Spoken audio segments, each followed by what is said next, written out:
আল্লাহর ইনভেস্ট আছে, মানুষের প্রত্যেকটা সেকেন্ডে আল্লাহর ইনভেস্ট আছে, আছে না? এই যে শ্বাস প্রশ্বাস নিচ্ছেন, অক্সিজেন, এটা কে দিয়েছে? কে দিয়েছেন? আসমানে যান, অক্সিজেন আছে, 10 হাত জমিনে যান, কোনো অক্সিজেন নাই। কারণ মানুষ যেখানে বাস করে আল্লাহ সেখানে অক্সিজেনের ব্যবস্থা করেছেন। প্রত্যেক সেকেন্ডে আল্লাহ ফ্রি অক্সিজেনের ব্যবস্থা করেছেন। আল্লাহ তাআলা বলবেন, এই নিয়ামত দিয়েছিলাম হায়াতে জিন্দেগিতে 60 বছর 70 বছর ফ্রি, প্রত্যেক সেকেন্ডে আমার অক্সিজেন গ্রহণ করেছো, হিসাব মিলিয়ে দাও। পারবো তো ইনশাআল্লাহ? কেউ পারবো না, ধরা খেয়ে গেছি। যৌবনকালের হিসাব আল্লাহ বলবেন, যৌবনকাল কোন পথে ব্যয় করেছে, হিসাব মিলাও। এখানে অধিকাংশ যুবক। তারপরে আল্লাহ তাআলা বলবেন, আইন কামের পথ, আইন কাম কোন পথে হয়েছে, আইন কামের পথটা দাও।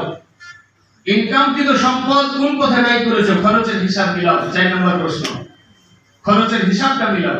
যা ইনকাম করি সব মনে করি যা আমার, পরিবার পরিজন আত্মীয় স্বজন ব্যবসা বাণিজ্য ইনভেস্ট করতে করতে অবস্থাটা এমন হয়েছে ফকিরকে ভিক্ষা দেওয়ার মতো ভিক্ষাও নেই।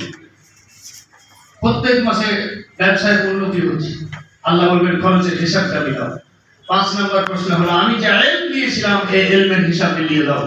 আমি আল্লাহ তোমাকে ইলম দিলাম, এই ইলম দিয়া সর্বোচ্চ ডিগ্রি অর্জন করা সম্ভব হয়েছে, ব্যবসা বাণিজ্য করা সম্ভব হয়েছে, অনেক বড় কিছু হওয়া সম্ভব হয়েছে, কিন্তু আল্লাহর দ্বীনকে জানার সুযোগ হয়নি, কোরআন জানার সুযোগ হয়নি।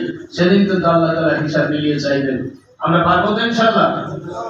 কেউ পারবো না। এজন্য অতীতে যা ঘটে গেছে আমরা তওবা করি, আল্লাহ আমাদেরকে মাফ করে দিন।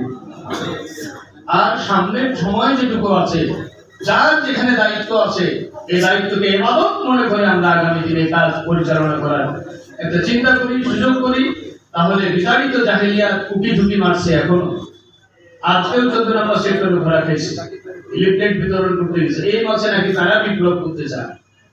এক বিপ্লব হয়েছে আর এক বিপ্লব করতে চায়। আমরা যদি নীরব হয়ে যাই, এখনো তো আমাদের এই গণবিপ্লবের শহীদদের রক্তের হিসাব আমরা বুঝিয়ে পাইনি। আহত যারা মেডিকেলে কাতরাচ্ছে তাদের চিকিৎসা এখনো হয়নি। আমরা এটিএম আজার ভাইকে এখনো মুক্ত করতে পারিনি। আমাদের যাদেরকে জুডিশিয়াল কিলিংয়ের মাধ্যমে হত্যা করা হয়েছে, আমরা তাদের খেসারত এখনো বুঝিয়ে পাইনি সরকারের থেকে। এই সমস্ত হিসাব নিকাশ করাই গন্ডায় বুঝিয়ে নিতে হবে। এই জন্য আল্লাহর দ্বীনের কাজ, ইউনিটের দায়িত্ব, যার উপর যে দায়িত্ব আছে ময়দানে ঝাঁপিয়ে পড়তে হবে অবসরের প্রস্তুতি। পারবো তো ইনশাআল্লাহ? আল্লাহ দয়া করে আমাদেরকে কবুল করুন। আমিন। আল্লাহ তাআলা আমাদের সে কাজ করার তৌফিক দান করুন। আমিন।